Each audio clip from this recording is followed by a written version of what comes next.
నమస్కారం. టాప్ తెలుగు న్యూస్కి స్వాగతం. హెడ్లైన్స్ చూద్దాం. ఈ నెల 24 నుంచి కేసీఆర్ బస్సు యాత్ర ప్రారంభం. జగన్పై దాడి కేసులో దుర్గారావును వదిలిన పోలీసులు. ఏపీలో 20వ రోజుకు చేరుకున్న సీఎం జగన్ బస్సు యాత్ర. రాష్ట్రంలో కాంగ్రెస్ పార్టీతోనే రాజన్న పాలన సాధ్యమని పెందుర్తి కాంగ్రెస్ ఎమ్మెల్యే అభ్యర్థిగా పిరెడ్డి భగత్ అన్నారు. పెందుర్తి ఎమ్మెల్యే అభ్యర్థిగా నామినేషన్ దాఖలు చేశారు. గోపాలపట్నం తన నివాసం నుండి భారీ ర్యాలీగా బయలుదేరి పెందుర్తి ఎంఆర్ఓ ఆఫీసుకు చేరుకుని నామినేషన్ పత్రాలను రిటర్నింగ్ అధికారి శేషశైలజకు అందజేశారు. నామినేషన్కు ముందుగా సమావేశం ఏర్పాటు చేశారు. ఈ సందర్భంగా మాట్లాడుతూ రాష్ట్రంలో రాజన్న పాలన రావాలంటే కాంగ్రెస్ పార్టీకి ఓట్లు వేయాలని ప్రజలను కోరారు. ఏపీ కాంగ్రెస్ పార్టీ అధ్యక్షురాలు వైఎస్ షర్మిల రాకతో రాష్ట్రంలో కాంగ్రెస్ పార్టీ శ్రేణులు కొత్త ఉత్సాహం వచ్చిందని అన్నారు. ఎన్నికల్లో కాంగ్రెస్ పార్టీ అభ్యర్థులు గెలిచి అసెంబ్లీలో అడుగుపెడతారని ఆయన అన్నారు. పెందుర్తి బరిలో ఉన్న ఎన్డీఏ కూటమి అధికార వైఎస్ఆర్ పార్టీ అభ్యర్థులు అవినీతి ఆరోపణలతో కూరుకుపోయారని విమర్శించారు. ఆంధ్రప్రదేశ్ అభివృద్ధి కాంగ్రెస్తోనే సాధ్యమని ప్రజలు ఆలోచించి తనకు పెందుర్తి ఎమ్మెల్యేగా అవకాశం ఇవ్వాలని ఓటర్లను కోరారు. ఆ సమస్యలు తీర్చేది కాంగ్రెస్ పార్టీ అని మీకు తెలియజేసుకుంటూ, పెందుర్తి నియోజకవర్గాన్ని చూస్తే, ఈ కూటమి చూస్తే ఇద్దరు రమేష్లు. ఒక రమేష్ ఏమో మాజీ ఇక్కడ ఎమ్మెల్యే చేశారు పిఆర్పి టైంలో. ఆయన ఎమ్మెల్యే పదవి అయిపోయిన తర్వాత ఆ రోజు ఈవేళ వరకు పెందుర్తిలోకి రాలేదు. మళ్ళీ ఇప్పుడు ఓటు అడగనందుకు వస్తున్నారు. మీరందరూ గమనించాలి. అలాగే ఆంధ్ర విజయ్ మాల్యా అటువంటి సీఎం రమేష్ గారు, ఇంకో రమేష్ గారు, ఆయన ఎన్నికలకి వస్తారు, మళ్ళీ మనకు కనిపించరు. అందుకోసమని మీరందరూ ఆలోచించుకొని కాంగ్రెస్ని ఆదరించాలని నేను విజ్ఞప్తి చేస్తూ థ్యాంక్ యూ.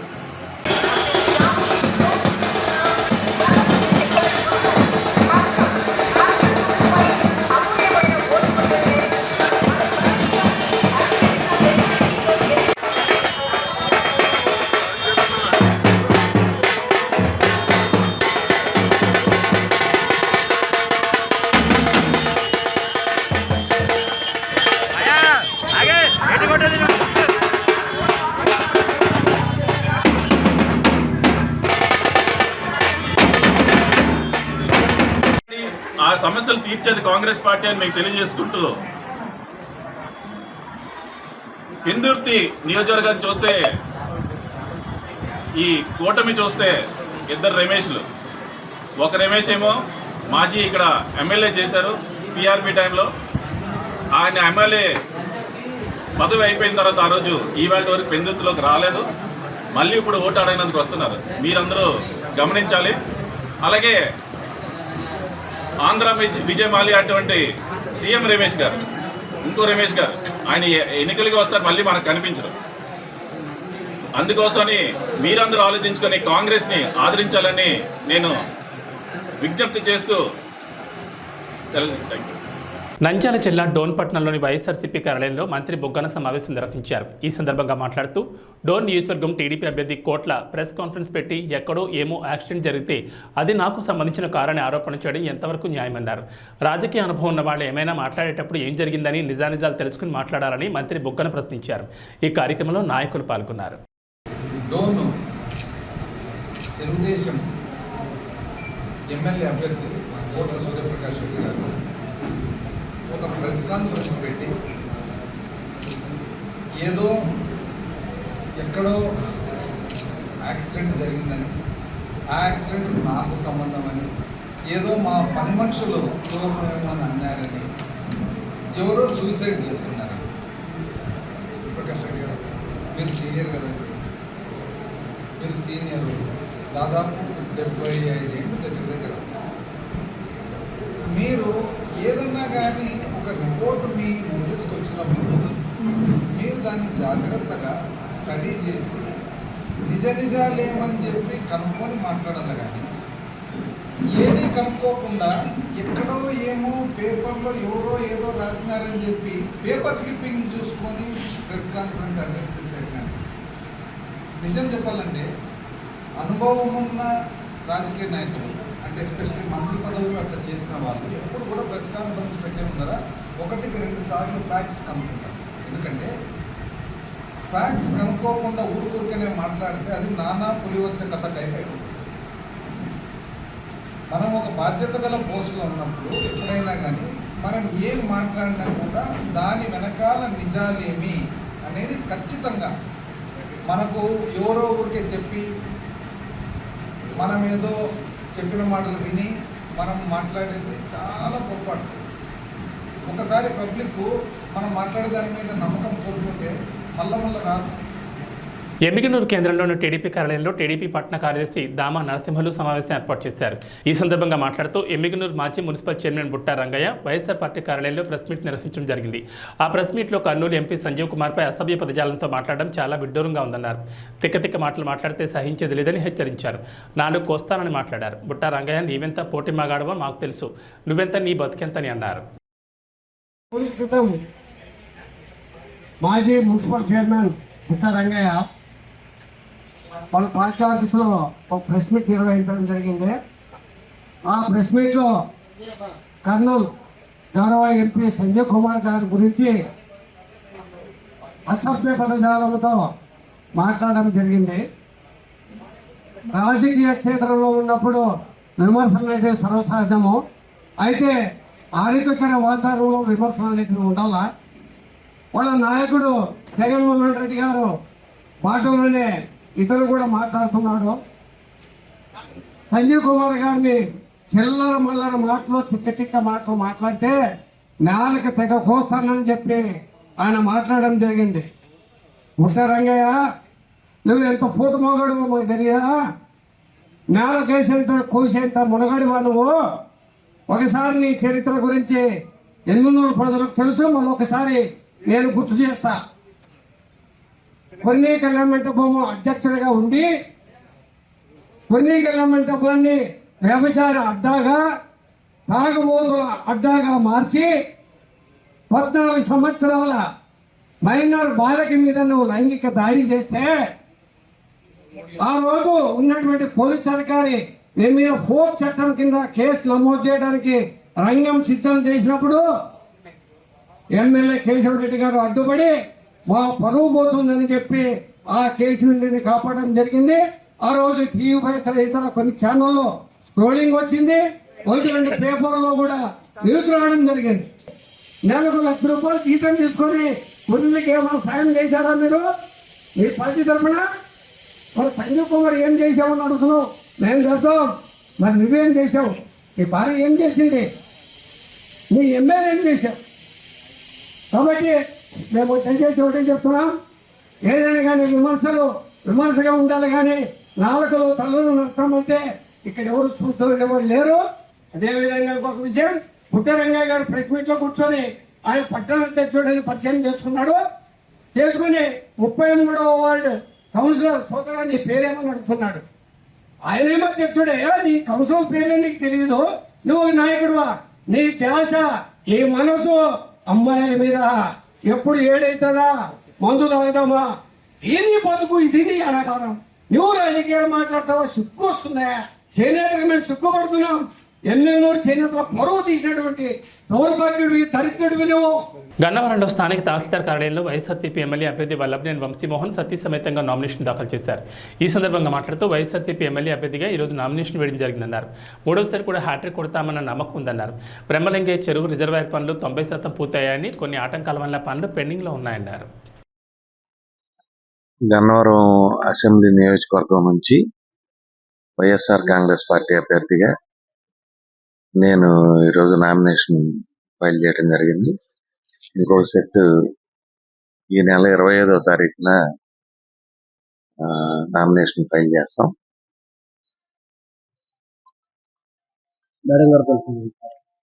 అంటే డమ్మీ అభ్యర్థిగా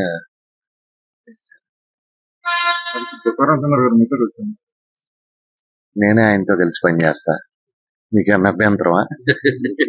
ఆయన నాకన్నా ముందు నుంచి వైఎస్ఆర్ కాంగ్రెస్ పార్టీ ఆయన అభ్యర్థిగా కూడా పోటీ చేశారు. మా మధ్య ఎటువంటి విభేదాలు, నేనే ఆయనతో కలిసి పనిచేస్తాను. ఆయన నాయకత్వంలో పనిచేస్తాను. భరత్ కూడా ఉన్నారు కదా ఇక్కడే. ఎన్నికల్లో పోటీ చేసే వాళ్ళు ఎవరైనా నమ్మకం లేకపోతే పోటీ చేయరు కదా. ప్రతి నియోజకవర్గం నుంచి 10 మంది, 20 మంది, 50 మంది పోటీ చేస్తారు. పోటీ చేసే ప్రతి ఒక్కళ్ళు కూడా మేము గెలుస్తాం అనుకుంటారు, లేకపోతే అందరూ పోటీ చేయరు కదా. వాళ్ళే కదా దొంగ పట్టాలు వేస్తున్నారు, అది తీసుకోవద్దని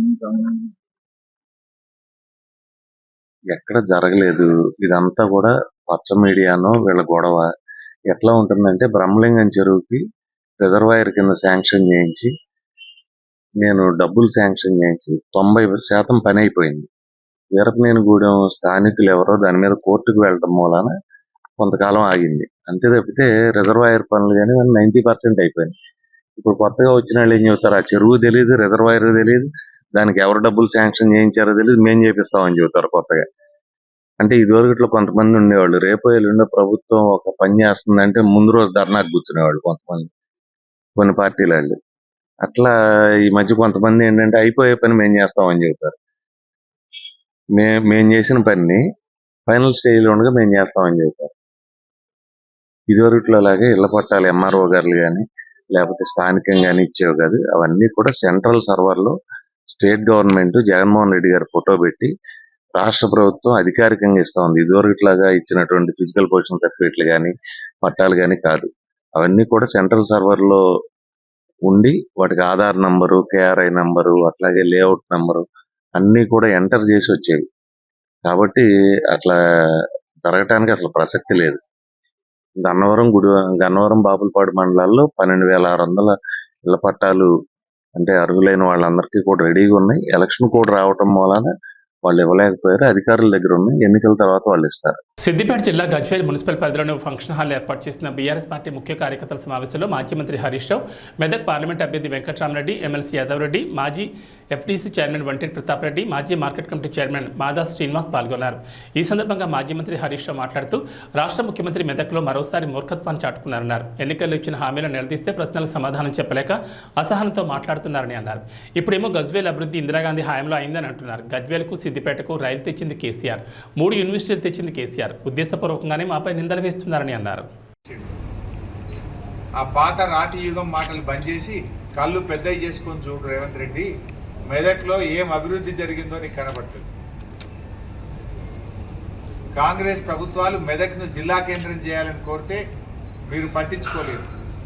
కానీ కేసీఆర్ మెదక్ను జిల్లా చేసిండు. అద్భుతమైన కలెక్టరేట్ భవనం కట్టిండు, అద్భుతమైన ఎస్పీ బిల్డింగ్ కట్టిండు, జిల్లా కార్యాలయాలు కట్టిండు. నువ్వు వచ్చి ఇప్పుడు ఉన్న జిల్లా తీసేస్తా అంటున్నావు. జిల్లాలు ఎక్కువైనాయి, జిల్లాలు తీసేస్తా అంటున్నావు. అంటే మెదక్ జిల్లాను తీసేయడం కోసం నీకు మెదక్ ప్రజలు ఈ పార్లమెంట్ ఎన్నికల్లో నీకు ఓటేయాలా?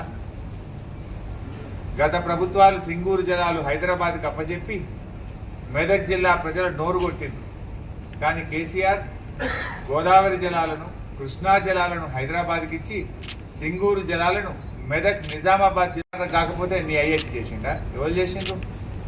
సింగూరు జలాలు మెదక్ జిల్లాకే దక్కాలనే దశాబ్దాల కలను నిజం చేసింది ఎవరు? కేసీఆర్ కాకపోతే. నీకు రాహుల్ గాంధీ భాయ్ అయిపోయిండు, మోడీ గారు బడే భాయ్ అయిపోయిండు.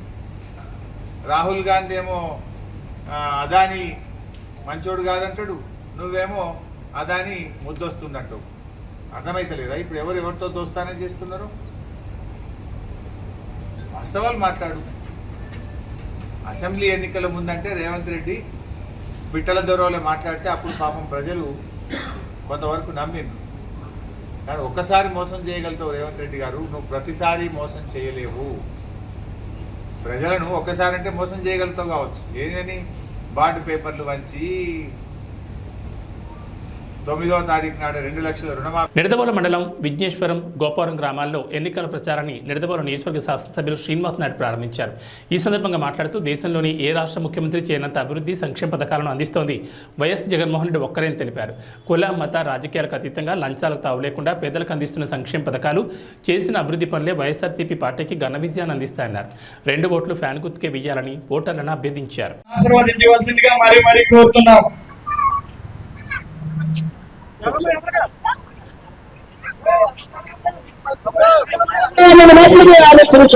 ఏ బాబు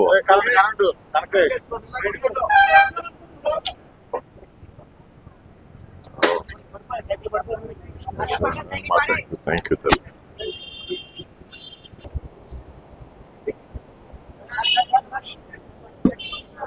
జగన్ గారు పెట్టే పథకాల ద్వారా, జగన్ గారు చేసే పనుల ద్వారా, జగన్ గారు చేసే గ్రామ అభివృద్ధి ద్వారా మనకి ఏ విధంగా ఉపయోగపడుతుందన్నది ఒక్క నిమిషం ఆలోచిస్తే మనమే కరెక్ట్ డెసిషన్ తీసుకుంటాం అమ్మా, సరైన నిర్ణయం తీసుకుంటాం.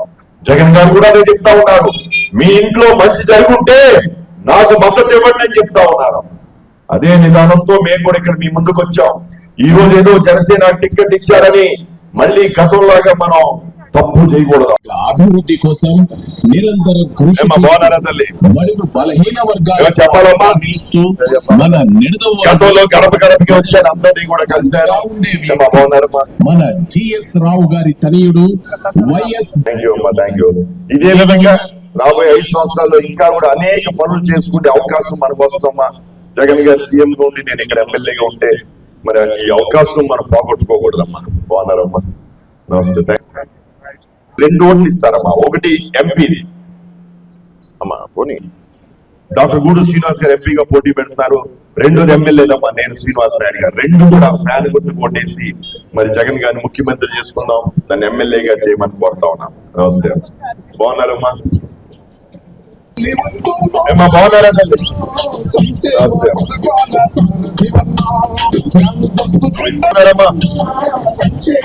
బాగున్నారా తల్లి? ఆచంట నియోజకవర్గం దొంగరావుపాలెం గ్రామంలో శెట్టిబలిజ కులస్తుల ఆత్మీయ సమావేశం జరిగింది. ఈ కార్యక్రమానికి అధ్యక్షులుగా జిత్తిక బాలయ్య, వైఎస్ఆర్సీపీ నియోజకవర్గం నాయకులు కౌరు సర్వేశ్వరరావు, జిల్లా బీసీ నాయకులు కోన హనుమంతరావు, పెచ్చిటి జేమ్స్, అగ్ని కులస్తులు పాల్గొన్నారు. ఈ కార్యక్రమానికి ముఖ్య అతిథిగా చింతపల్లి గురుప్రసాద్, బీసీ కులాల జేఏసీ రాష్ట్ర వర్కింగ్ ప్రెసిడెంట్ హాజరయ్యారు. జై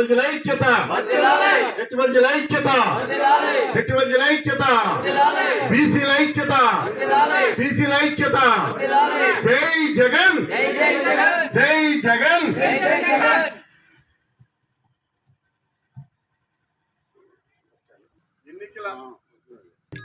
ఎన్నికల జాతర దగ్గరికి వచ్చింది. మరి ఈ జాతర మనం అందరం చూస్తూనే ఉన్నాం.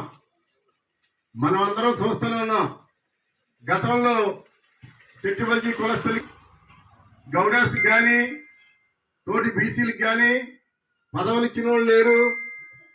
ఆర్థికంగా, రాజకీయంగా, సామాజికంగా ఈ జాతులకి మేలు చేసిన నాయకుడు ఎవరు లేరు. కానీ మరి అప్పట్లో మన కుల పెద్దలు, ఈస్ట్ వెస్ట్, అలాగే బాంబేలో ఉన్న పెద్దలు, విశాఖపట్నంలో ఉన్న పెద్దలు, చెన్నైలో ఉన్న కులస్తులందరూ బస్సుల మీద వచ్చి రాజమండ్రి, తణుకు, తాడేపల్లిగూడెంలో భారీ ఎత్తున చెట్టుబల్జీ మహానాడు పెట్టడం జరిగింది. కానీ అప్పట్లో మన నాయకులు డిమాండ్ చేసేవాడు, మాకు 2 ఎంపీ సీట్లు ఇవ్వండి, 5 ఎమ్మెల్యే సీట్లు ఇవ్వండి అని డిమాండ్ చేసేవారు నాయకులు. కానీ ఆదుకున్న నాయకులు లేడు, ఇచ్చినాడు నాయకుడు. అందుకోసం ఈ గుర్తింపుల్లో మనం ఇవాళ ఎవరి పక్షాన్ని ఉండాలి? జగన్మోహన్ రెడ్డి పక్షాన్ని ఉండాలి. తెలుగుదేశం పార్టీ జాతీయ అధ్యక్షుడు నారా చంద్రబాబు నాయుడు పుట్టినరోజు సందర్భంగా వేలువెన్ని గ్రామంలో మొగ సెంటర్ నందు పుట్టినరోజు వేడుకలు ఘనంగా జరిపారు. అనంతరం కేక్ కట్ చేశారు. ఈ కార్యక్రమంలో నాయకులు, కార్యకర్తలు పాల్గొన్నారు.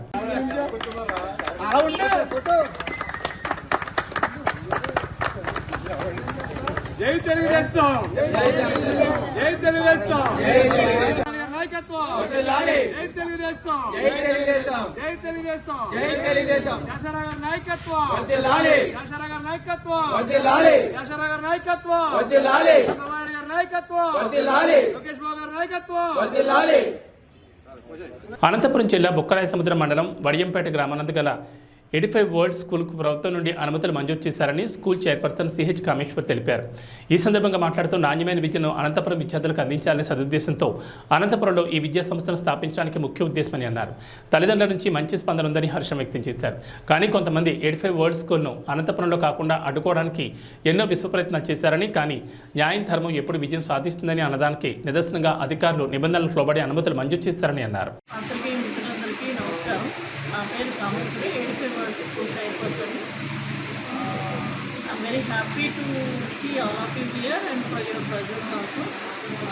Thankful to come here.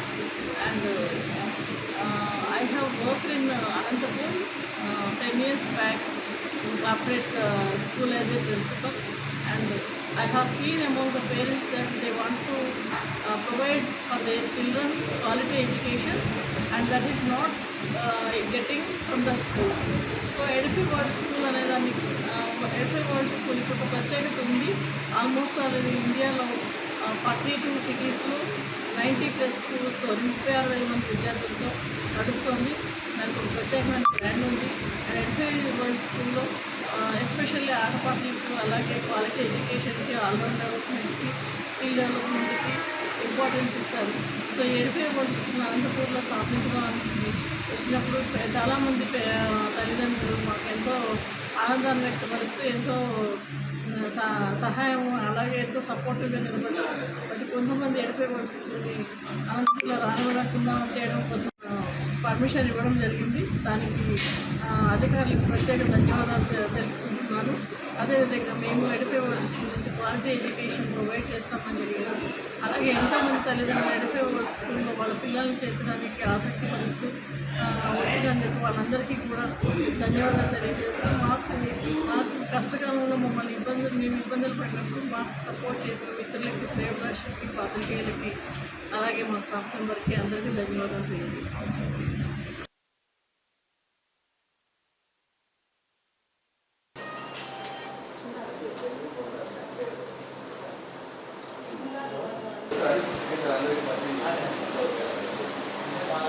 పాత్రికేయ మిత్రులందరికీ అభివందనలు. I'm very happy to see you all for your presence here and also thank you very much for your coming and your presence and your support and all. Edify world school అనేది ఒక brand ఉంది and it is already proven in the India.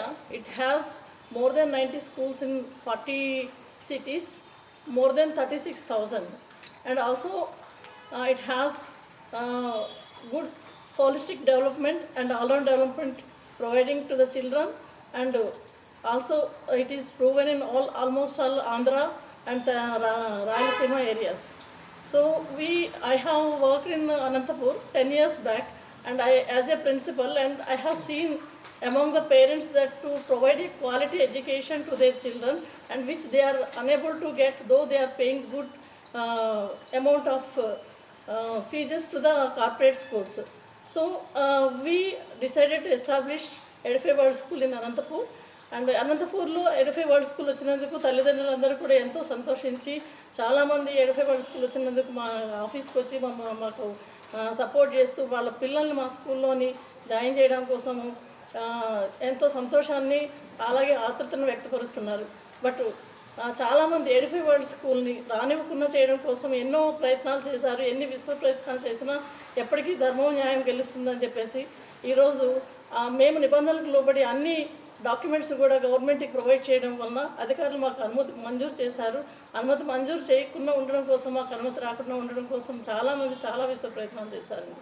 So దానికి ఈరోజు it is proven that so we are very fair in the society and we want to provide a quality education to the students.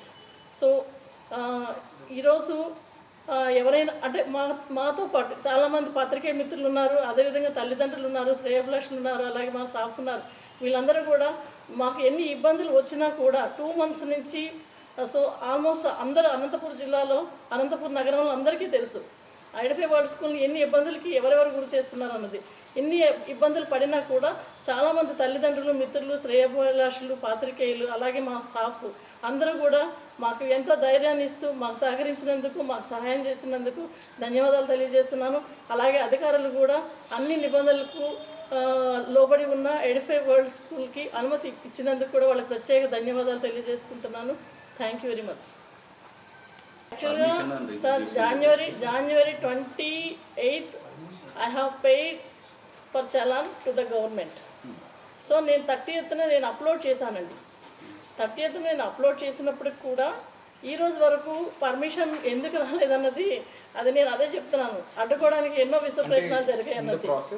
Process అన్నాక మనకి చాలా మాకు DO office వాళ్ళు చెప్పిందంటే మీరు ఎటువంటి ప్రాసెస్ చేయలేదు అనేది వాళ్ళు ఇచ్చిన ప్రెస్ నోట్ మేము మాట్లాడింది కాదు. వాళ్ళు ఏదైతే ప్రెస్ నోట్ ఇచ్చినారో దాన్ని మాత్రమే అడుగుతున్నాం మేము. సార్ అంటే వీ డోంట్ వాంట్ టు ఎక్కడో కొంచెం మిస్కమ్యూనికేషన్ అయ్యి ఉండొచ్చు. మేము ఎవరి మీద బ్లేమ్ చేయలేదు. వాట్ వి ఆర్ సేయింగ్ స్వహస్త ఆయన రాసి పంపించింది మాకు ప్రెస్ నోట్. ఓకే, వాళ్ళు ఎటువంటి ఇక్కడికి మాకు ప్రపోజల్ కానీ పర్మిషన్ కోసం అప్లై కానీ ఎటువంటి చేయకనే వాళ్ళు స్టార్ట్ చేసినారనేది వాళ్ళు చెప్పిన ప్రధానంగా.